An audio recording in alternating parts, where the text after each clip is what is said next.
귀한 찬양 감사합니다. 수요예배 나오신 성도님 여러분들을 주님의 이름으로 환영하고 축복합니다. 오늘도 말씀 앞에 나오신 성도님들의 마음 가운데 하나님께서 주시는 풍성한 은혜가 넘치는 시간이 되시기를 간절히 소망합니다. 오늘 본문을 보면 요나는 지금 니느웨 동편에서 성읍을 바라보고 있었습니다. 그런데 지금 요나가 뭐가 불만인지 그의 입이 잔뜩 부어서 나와 있는 상태였습니다. 그의 지금 주변 상황을 살펴보면 상황이 어려운가, 그래서 요나가 마음이 불편한가 보면 그것도 아니었습니다. 니느웨 사람들은 하나님 요나가 억지로 선포한 말씀을 귀담아 들었습니다. 왕부터 시작해서 모든 백성들이 하나님 앞에 나와 금식했고 하나님 앞에 나와 자신들의 죄를 회개하였습니다. 하나님께서는 그들의 회개를 기뻐 받아주셨고 더 이상 니느웨를 향하여 심판을 내리실 필요성이 없어졌습니다. 니느웨 사람들은 자신들 앞에 닥쳤던 그 심판을 모면했기 때문에 기뻐했습니다. 또한 하나님은 그 니느웨 백성들을 향해서 심판을 내리지 않아도 되셔서 기뻐하셨습니다. 하나님을 포함해 니느웨에 있던 모든 사람들이 행복해지는 순간이 바로 지금이라는 것이죠. 그런데 그 순간에 왜 요나는 지금 이렇게 뾰루퉁해 있는 것일까요? 그는 하나님께서 니느웨 사람들을 용서하시고 심판을 거두신 사실을 용납하기가 어려웠습니다. 지금 그는 하나님께 매우 실망해 있는 상태라는 것이죠. 그 실망감을 넘어서 지금 요나의 마음을 보면 하나님을 향해 분노가 일어나고 있는 상황입니다. 요나의 상태를 1절에서 이렇게 말씀하고 있는데요, 요나가 매우 싫어하고 성내며 라고 말하고 있습니다. 이 매우 싫어하고 성낸다라는 것을 원어를 살펴보면 무엇이냐면 지금 요나의 마음 가운데 분노가 걷잡을 수 없이 주체할 수 없을 정도로 지금 불타오르고 있다라는 상황입니다. 또한 요나의 마음 속에서 지금 이 상황을 바라보면서 이게 뭔가가 자신의 마음에 들지 않는 불쾌감에 지금 요나가 사로잡혀 있다라는 것이죠.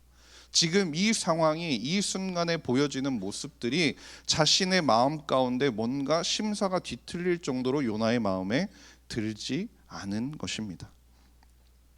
왜 이 정도로 요나가 분노했던 것일까요? 니느웨라는 곳이 어떤 곳입니까? 니느웨는 아수르의 도성이었습니다. 아수르가 어디냐면 요나가 살고 있는 북이스라엘을 침공해서 이스라엘 백성들을 포로로 잡아간 제국이 바로 아수르입니다.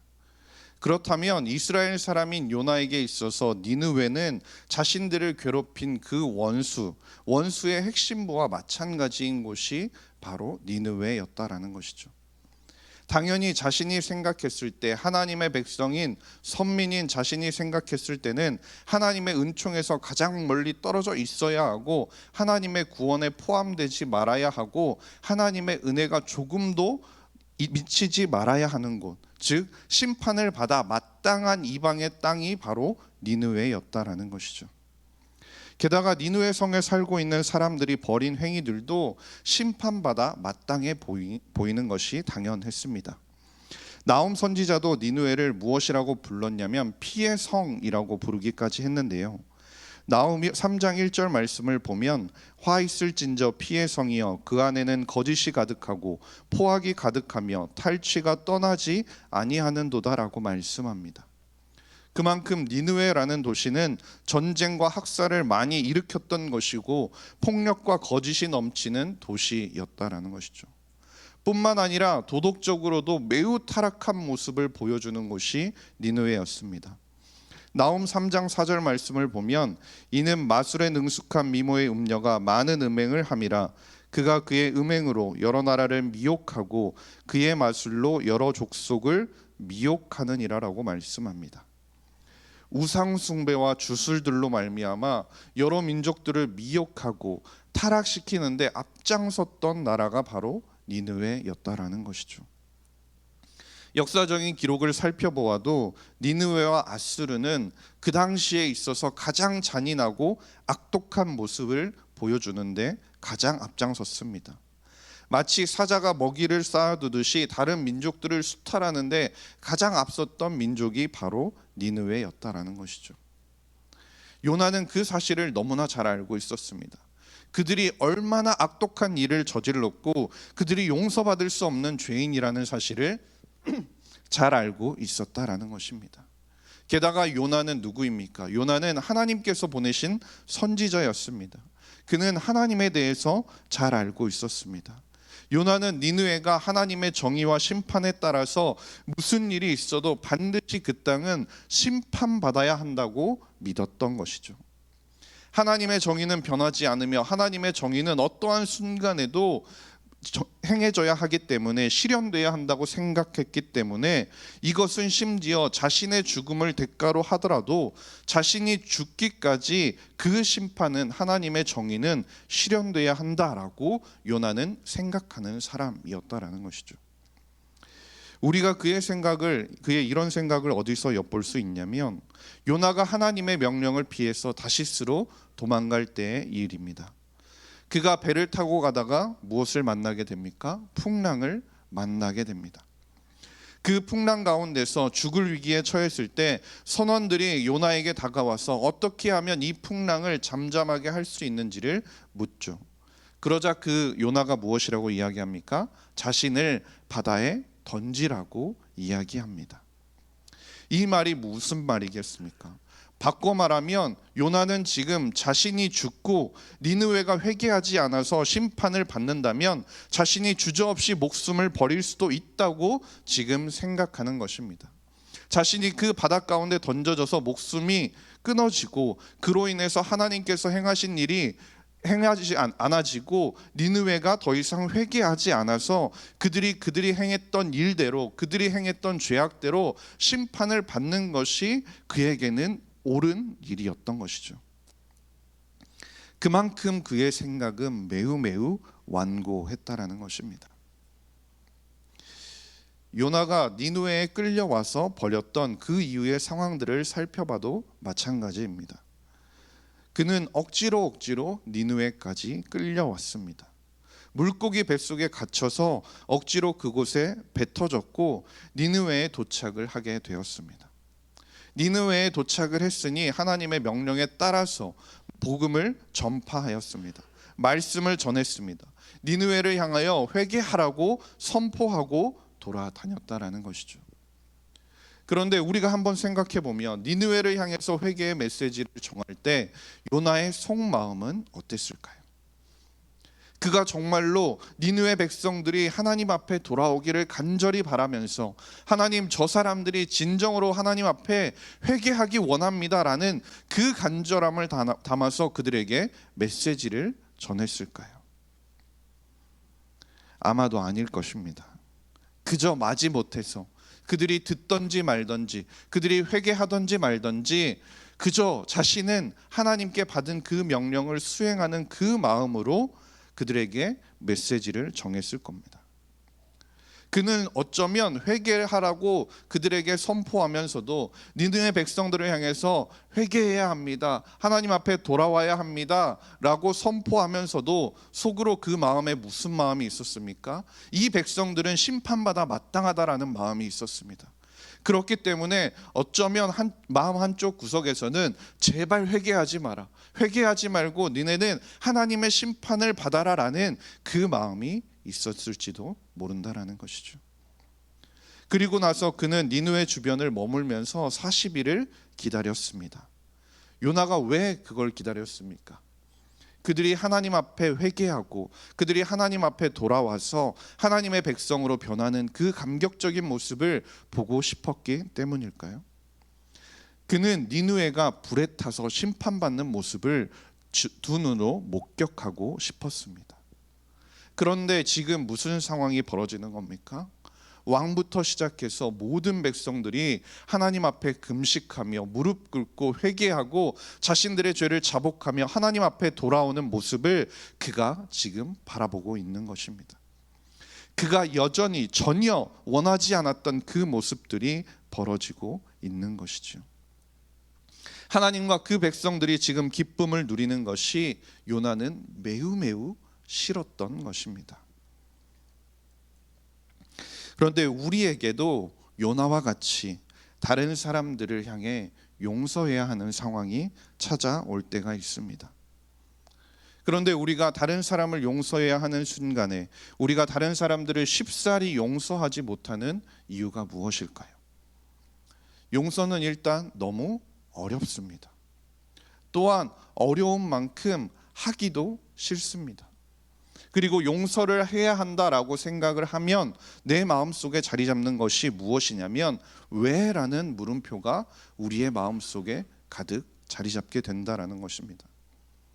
내가 왜 저 사람을 용서해야 하는데, 저 사람이 왜 용서받아야 하는데, 내가 굳이 왜 손해를 감수하면서까지, 내가 내 감정을 눌러가면서까지 저 사람을 왜 용서해 주어야 하는데 라는 생각들이 우리의 마음을 붙잡고 놓아주지 않게 된다라는 것이죠.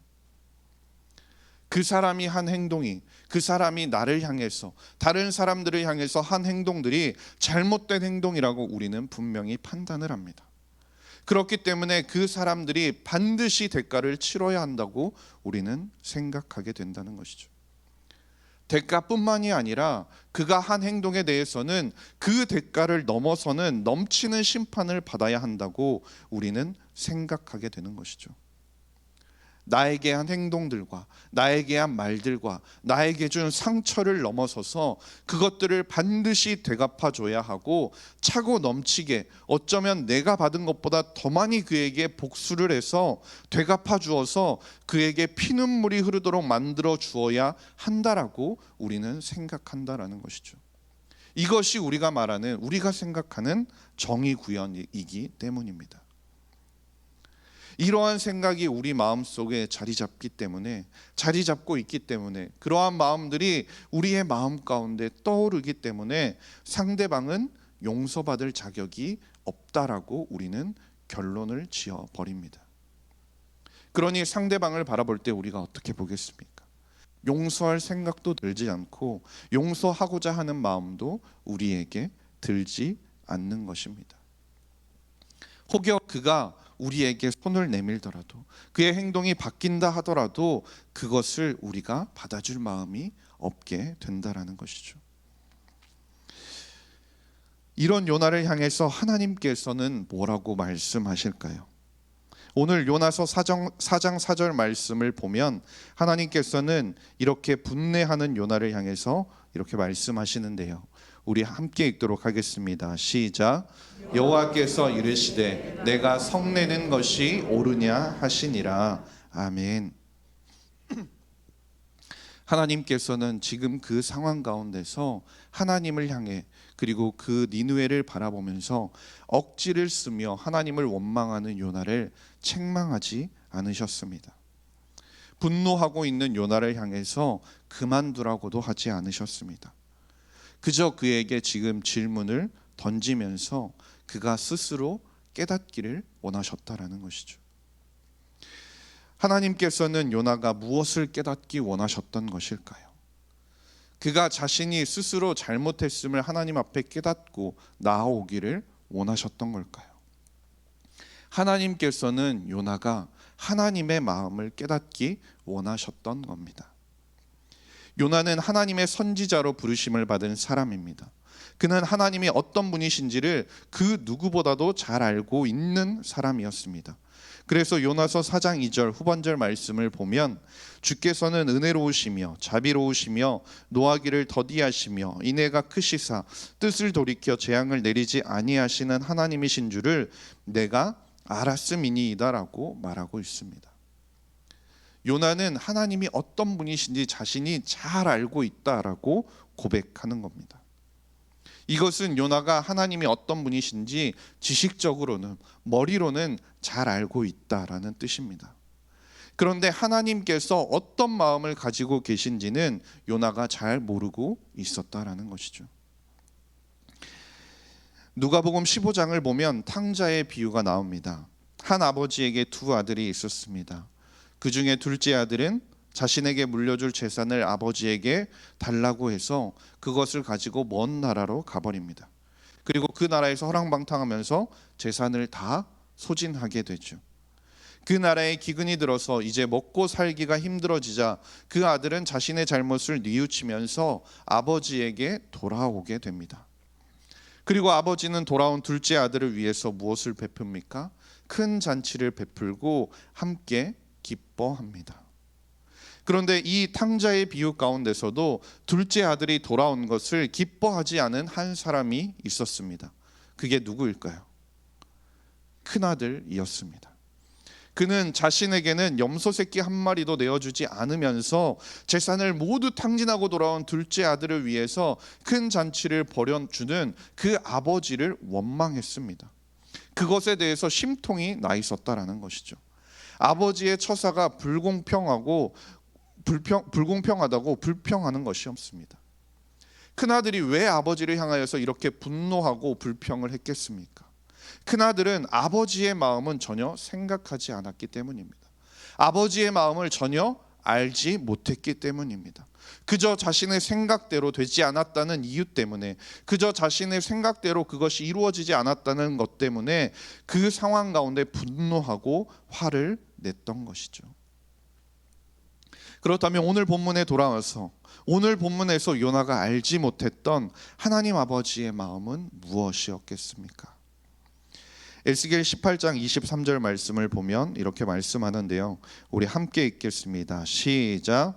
주 여호와의 말씀이니라. 내가 어찌 악인이 죽는 것을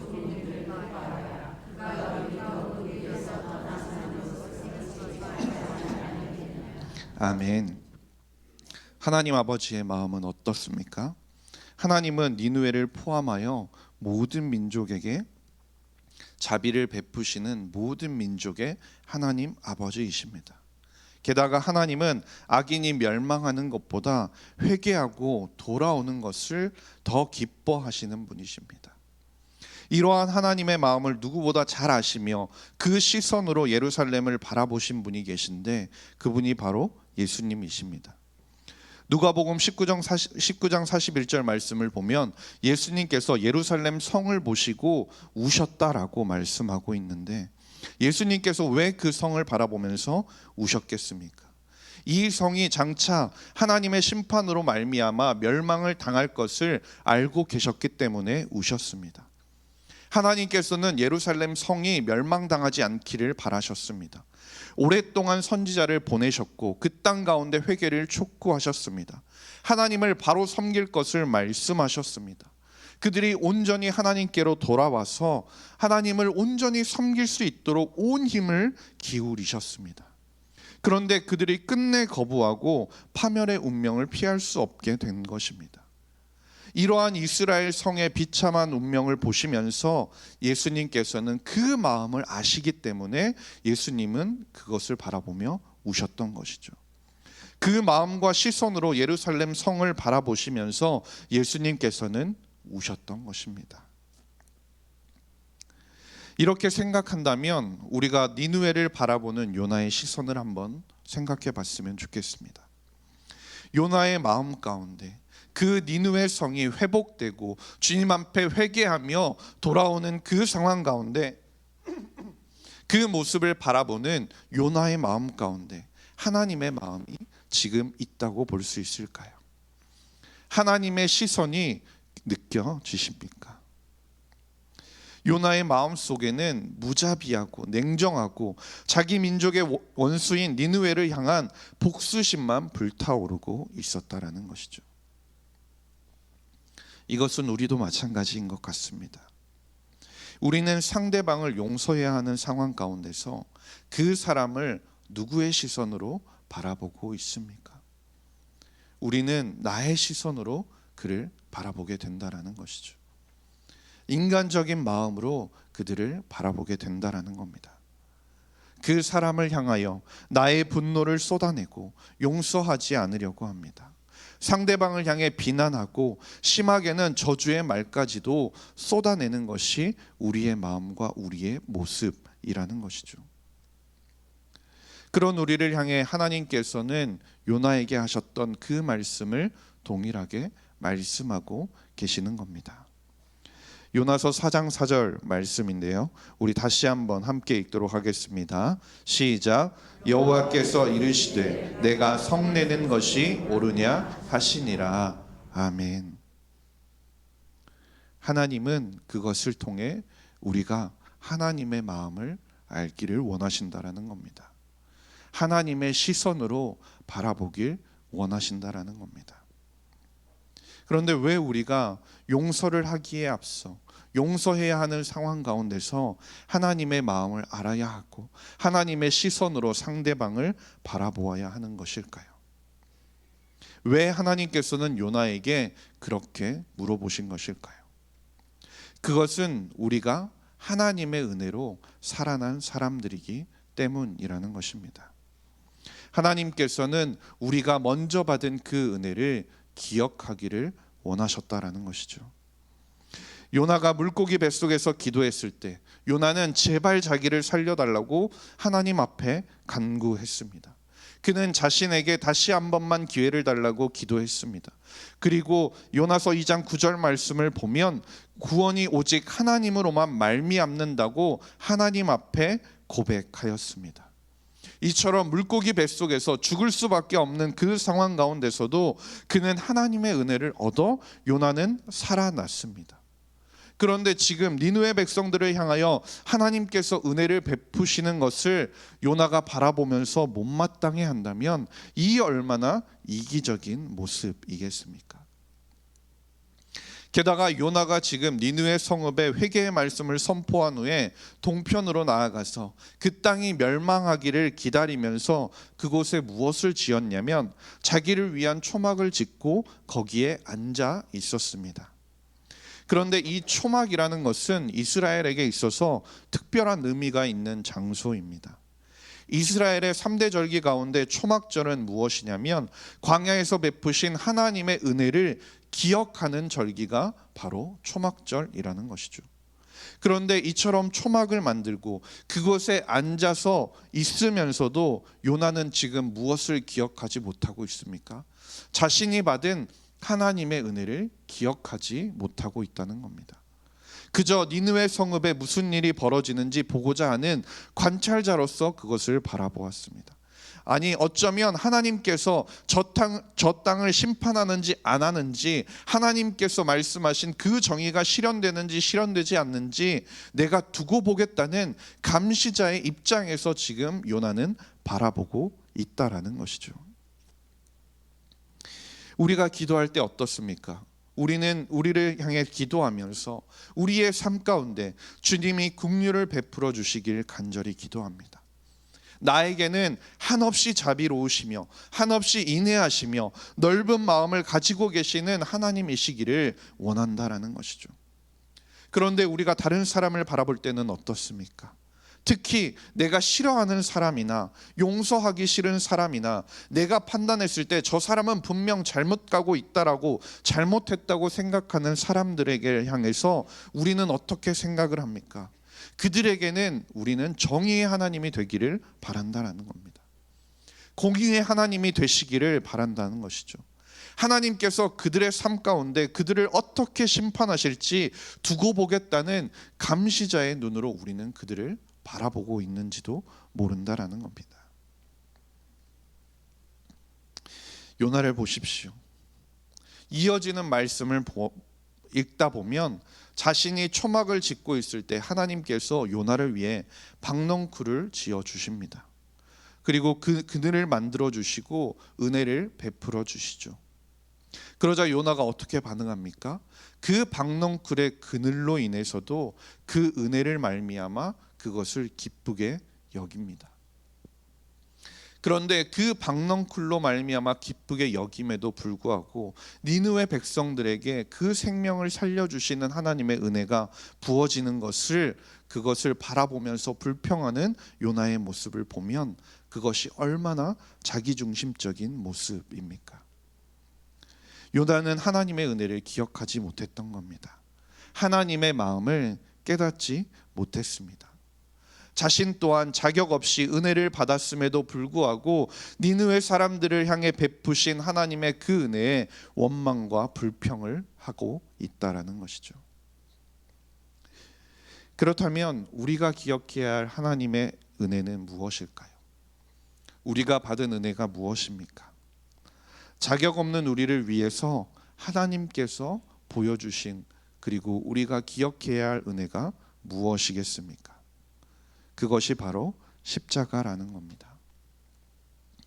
십자가는 하나님이 우리의 죄를 가볍게 여기신 것이 아님을 깨닫게 하는 것입니다. 우리가 구원받을 만한 사람이어서가 아닙니다. 우리의 죄가, 내 모습이, 나 자신이라는 사람이, 내가 지은 죄가 하나님 앞에서 그래도 다른 사람보다 봐줄만 해서 하나님께서 나를 구원하여 주신 것이 아니라는 겁니다.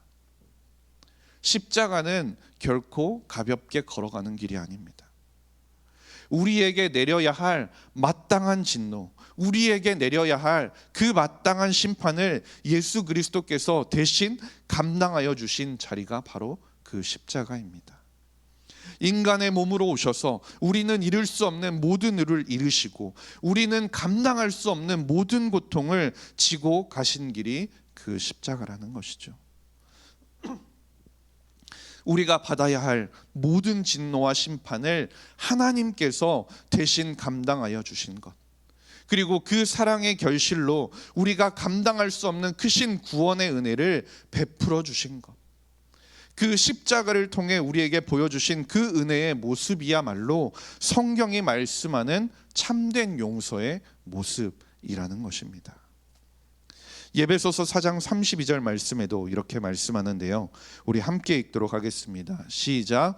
서로 친절하게 하며 불쌍히 여기며 서로 용서하기를 하나님이 그리스도 안에서 너희를 용서하심과 같이 하라. 아멘. 하나님이 그리스도 안에서 너희를 용서하심 같이 하라. 진정한 용서라는 것은 죄를 없던 일로 만드는 것이 아닙니다. 기억하지 않겠다고, 내가 당신의 잘못을 기억하지 않겠다고 물러서는 것이 아닙니다. 하나님께서 우리에게 베풀어 주신 그 크신 사랑과 은혜를 기억하면서 나도 상대방을 향해, 저 사람을 향해서 대신 고통을 감수하며 하나님의 정의와 자비를 함께 이루어 가는 것이 진정한 용서라는 겁니다.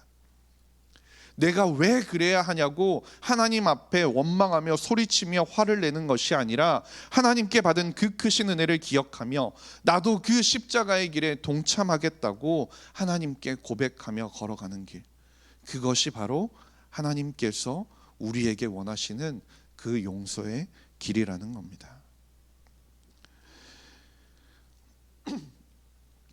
팀 켈러 목사님은 자신의 책에서 용서에 관해 이렇게 말씀하는데요, 우리가 진정으로 용서하려면 우리가 받은 하나님의 용서를 깊이 경험해야 한다라고 말합니다. 이게 무슨 뜻일까요? 우리가 상대방을 용서하는 데 있어서 필요한 것은 상대방이 어떤 태도를 보이는지가 아니라는 겁니다. 상대방이 어느 정도 나에게 한 잘못을 뉘우치고 있는지도 아닙니다. 나에게 피해를 입힌 것에 대해서, 나에게 한 행동에 대해서 그가 얼마나 인식하고 있고 그가 어느 정도나 나에게 보상을 해줄 수 있는지, 그가 내가 용서를 해주면 그의 행동이 어떻게 변할지 그것을 계산하고 판단하고, 그래 이 정도면 이 사람을 용서해 줄 수 있겠다라고 가늠하는 것이 아니라는 겁니다. 우리가 기억할 것은 무엇입니까? 하나님께서 우리를 얼마나 사랑하셨는지 그것을 기억해야 한다는 겁니다.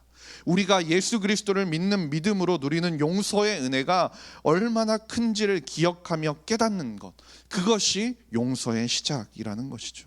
이것이 주기도문을 통해서 예수님께서 우리에게 가르쳐 주신 것이라는 겁니다.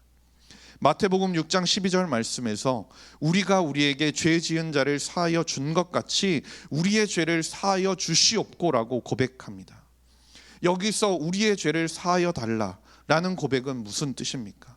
이것은 내가 다른 사람을 용서해 줄 테니, 다른 사람을 이렇게 많이 용서해 주었으니 하나님 나를 용서해 달라라는 뜻이 아닙니다.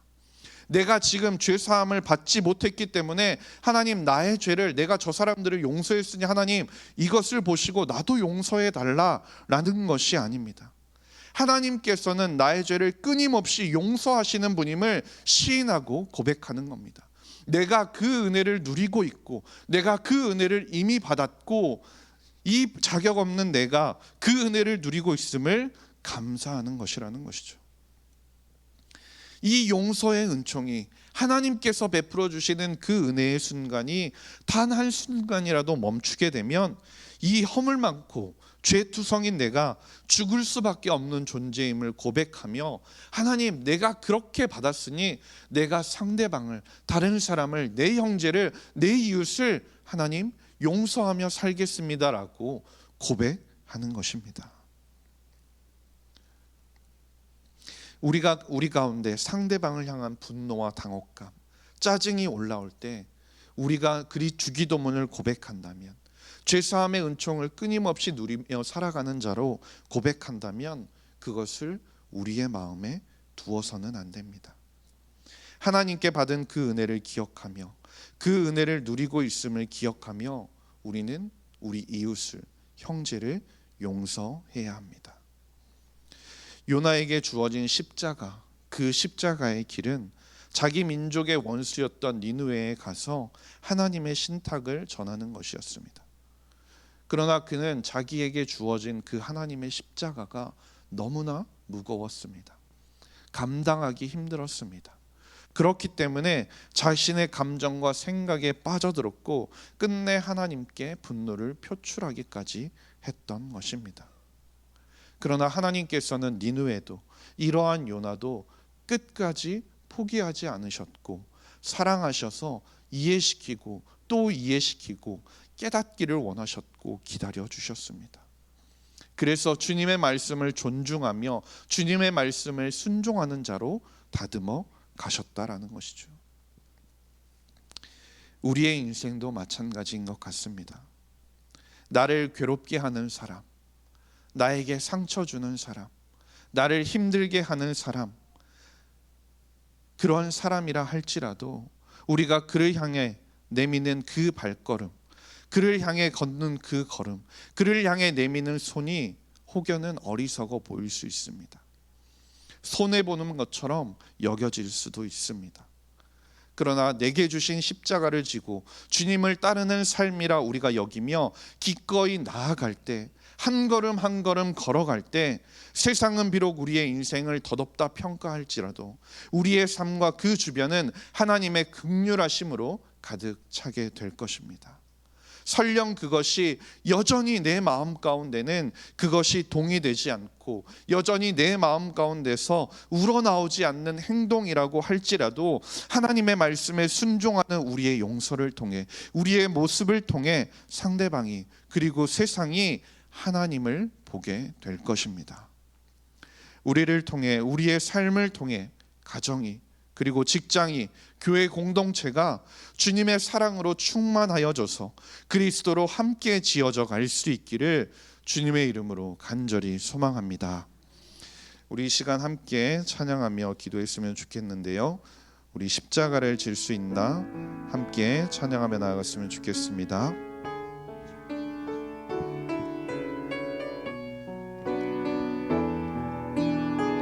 십자가를 질 수 있나? 십자가를 질 수 있나?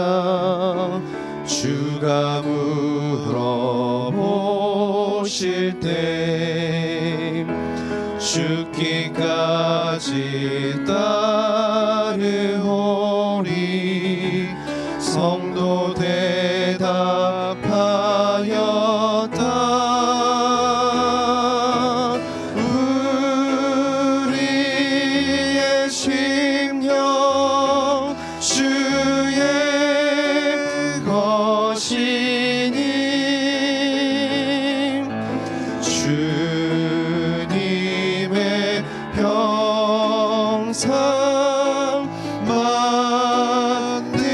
만드소서.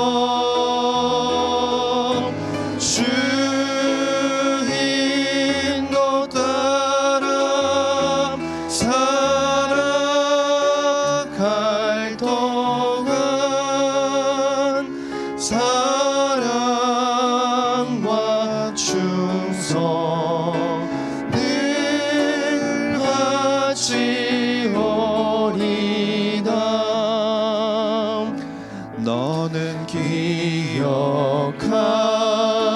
있나 구원받은 강도를 그가 회개하였을 때 낙원 허락 받았다. 우리의 심령 주의 것이니 주님의 형상 만드소서. 주 인도 따라 살아갈 동안 사랑과 충성을 바치오리이다. 걱정 근심 어두운 그늘 너를 둘러 덮을 때 주께 내 영 맡기겠나. 죄 웃음 니 믿으며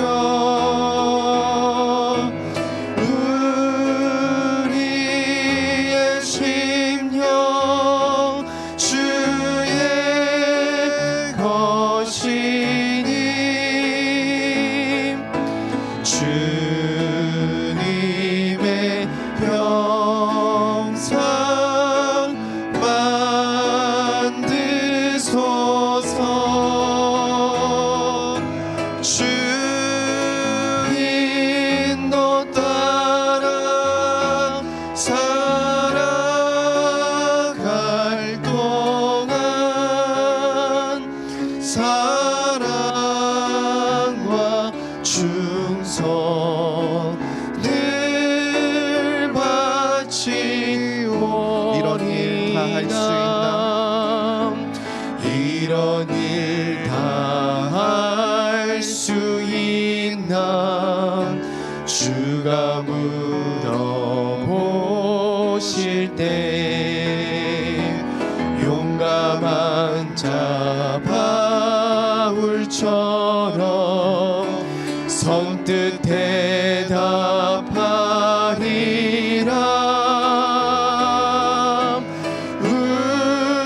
우리의 심령 주의 것이니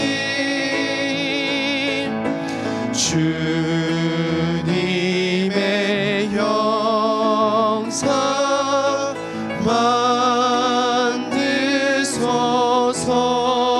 만드소서. 주 인도 따라 살아갈 동안 사랑과 충성을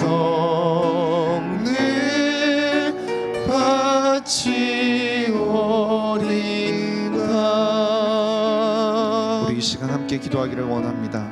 주님, 내가 자격 없는 인생임을 주님 기억하게 하여 주시옵소서.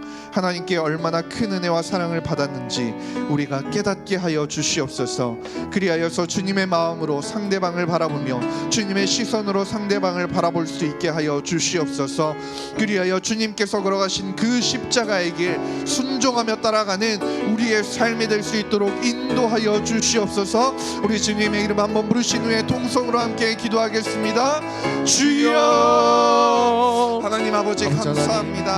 하나님 우리의 인생 가운데 하나님 정말 내가 얼마나 자격 없는 인생임을 하나님 우리가 먼저 기억하게 하여 주시옵소서. 주님께 받은 그 은혜, 주님께 받은 그 사랑, 하나님께서 얼마나 고백하며 나아갑니다. 하나님 우리에게 그 십자가 앞에 우리가 속을 간절히 소망합니다. 주님이 죽어주시지 아니하셨다면 살아날 수 없는 우리들임을 정말 끔찍한 괴수들임을 우리가 기억하길 원합니다. 하나님 우리의 삶 가운데에 용서하기가 참 어렵습니다. 내가 맞고 저 사람의 틀렸다, 저 사람이 잘못했다고 생각하는 것들이 너무나 많이 자리 잡고 있습니다. 하나님 은혜를 받은 자들로서, 주님의 사랑받은 자들로서 그 사랑을 닮아갈 수 있도록 주님이 명하시기에 주님 그 명령 따라 살아갈 수 있도록 주님 그 십자가의 사랑을 나의 삶 가운데 흘려보낼 수 있도록 아버지 하나님 우리의 마음을 주님 주관하여 주시옵시고 우리의 마음 가운데 주님의 사랑으로 더욱더 불어부어 주시옵소서. 하나님의 사랑과 하나님의 용서가 우리의 온 삶 가운데 가득 채워주는 은혜가 있을 수 있도록 아버지 베풀어 주시옵소서. 하나님 우리의 삶으로 통해서 하나님의 은혜와 사랑 온전히 나타내며 그 사랑을 보여주는 삶 될 수 있도록 주시옵소서. 하나님 아버지 감사합니다. 오늘도 우리를 예배 자리에 나오게 하시니 감사드립니다. 우리를 괴롭히는 니느웨로 나아가 용서의 메시지를 선포하며 사랑의 손길을 내밀 수 있는 용기와 믿음을 우리에게 허락하여 주시옵소서.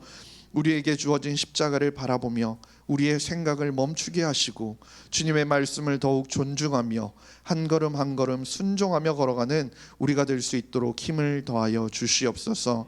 주님만을 바라보게 하시고 주어진 길을 묵묵히 걸어가는 그리스도인이 되게 하셔서 우리의 시선과 묵묵한 걸음으로 인하여 우리가 속한 공동체가 그리스도 예수 안에서 함께 지어져가는 역사를 경험할 수 있도록 주님 함께하여 주시옵소서. 감사드리며 모든 말씀 우리 구주 예수 그리스도의 이름으로 기도드렸습니다. 아멘.